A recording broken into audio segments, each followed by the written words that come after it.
28 de abril de 2026, estamos en el quinto año y en el día 64 desde el inicio de la invasión a gran escala. Bienvenidos, les doy la bienvenida al informe de situación. En el informe de hoy vemos otro ataque más, no quiero adelantar demasiado, lo verán justo al principio en el informe de situación. Lo que también veremos son declaraciones realmente interesantes de un prisionero del lado ruso y por supuesto también analizaremos la tensión entre Ucrania y otros países, entre ellos Israel, lo cual será muy interesante. Y en el frente, como en los últimos días, no hay nada, prácticamente no ha pasado nada, casi no hay avances territoriales, eso también lo vemos en una crítica que veremos más adelante, pero yo diría que simplemente empecemos. Aquí vemos la terminal petrolera de Tuapse en el Mar Negro, ya la conocen, la he mencionado casi todos los días en los últimos informes. Aquí se puede ver una vez antes del ataque y aquí una vez después del incendio, siempre en orden alterno. Se pueden ver grandes partes visiblemente destruidas, como pueden notar, el fuego ya se ha apagado, y después de que esto ardiera durante varios días, el almacén ha quedado parcialmente inutilizable y partes de la ciudad quedaron contaminadas por la lluvia de petróleo. Se puede ver claramente que 24 tanques fueron destruidos y otros 4 resultaron gravemente dañados. Al menos ese era el estado hasta ayer, porque esta noche drones ucranianos volvieron a atacar con éxito la refinería rusa en Tuapse y la terminal de exportación en el Mar Negro, incendiando el parque de tanques. Vemos de nuevo varias partes incendiadas en medio de la instalación. Los ucranianos lograron alcanzar sus objetivos otra vez y del lado ruso todos los intentos de interceptar fracasaron. Eso fue esta mañana. Ahora el incendio se ha vuelto a extender y afecta a otras partes del terreno.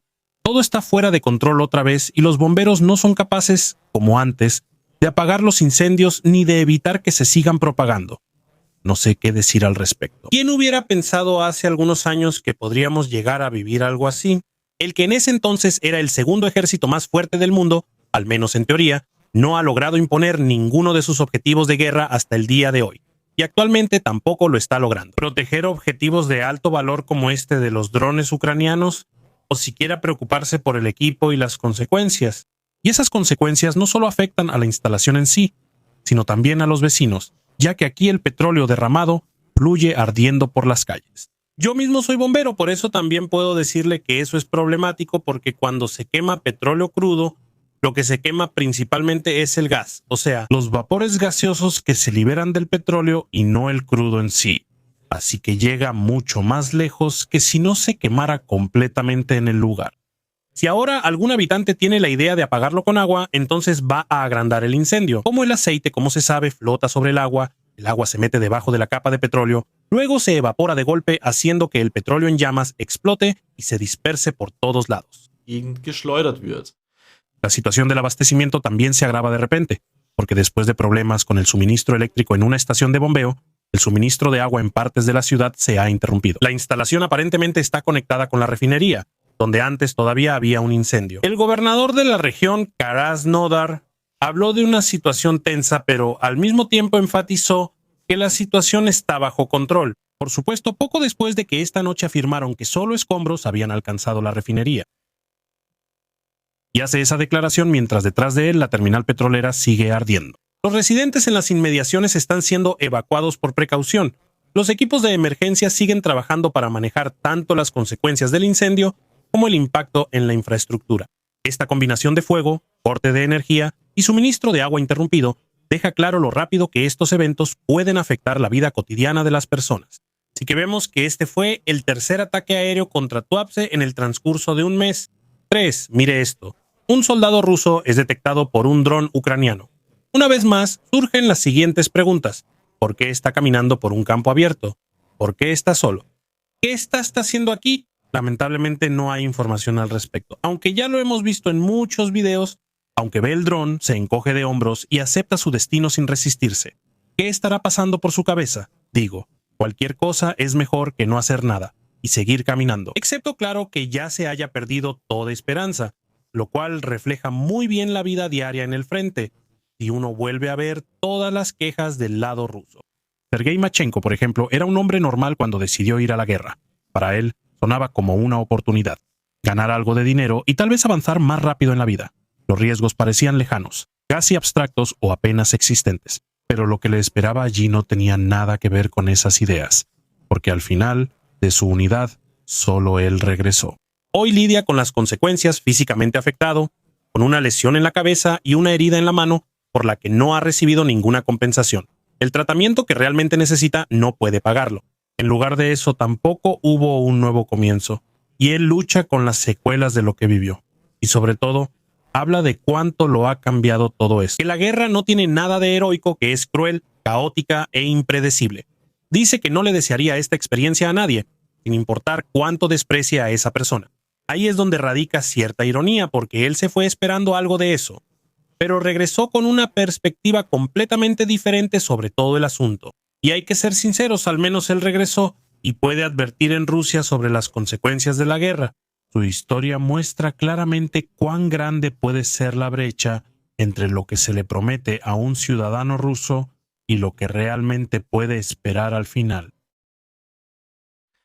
Una vuelta notable viene precisamente de uno de los sectores más ruidosos, que durante años han exigido una movilización total. Igor Girkin, también conocido como Strelkov, ahora cuestiona abiertamente su propia postura anterior.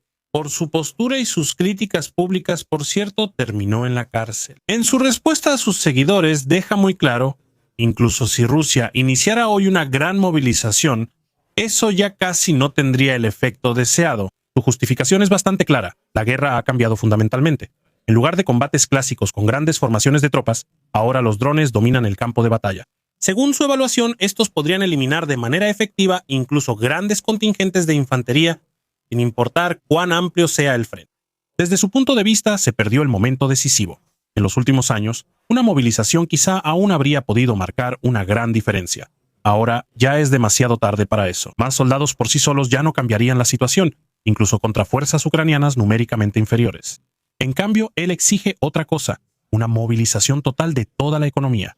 Ya no se trata de enviar personas al frente, sino de llevar la industria, la investigación y la producción a un nivel de guerra. Solo así se podría seguir siendo competitivo a largo plazo.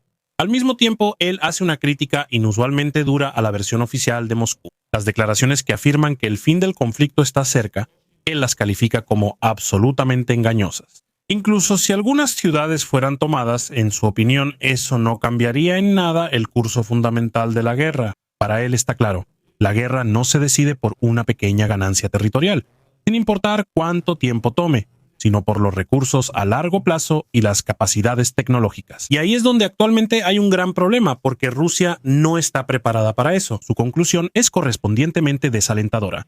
Una movilización clásica de soldados, como se ha discutido durante mucho tiempo, ahora la considera absolutamente ineficaz, entre otras cosas, porque falta equipo para poder utilizar fuerzas adicionales de manera efectiva.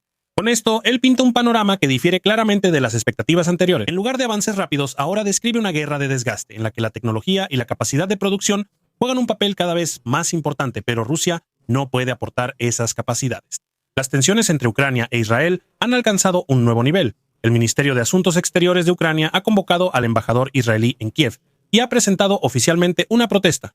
La acusación es grave. Se trata del transporte y, sobre todo, de la importación de grano que supuestamente proviene de territorios ucranianos ocupados y que llegó a Israel por rutas indirectas. Según información ucraniana, este grano primero se embarca desde puertos en las regiones ocupadas, luego se transborda en mar abierto y finalmente se sigue transportando. Detrás de la logística estaría una empresa rusa que, según Ucrania, participa deliberadamente en llevar estos productos a los mercados internacionales. Un caso concreto está llamando especialmente la atención. Un barco de carga atracó a mediados de abril en el puerto de Haifa y fue descargado allí, aunque Ucrania había advertido previamente e incluso exigido acciones legales. Kiev critica que estas advertencias fueron ignoradas y que grano de origen controvertido pudo entrar al mercado israelí. Un segundo barco con una carga similar también ha llegado a Haifa. El gobierno ucraniano exige nuevamente que se detenga la descarga. Desde el punto de vista de Kiev, esto no es un caso aislado, sino un patrón recurrente. Se habla de una especie de flota no oficial que se utiliza para exportar materias primas de territorios ocupados y eludir sanciones.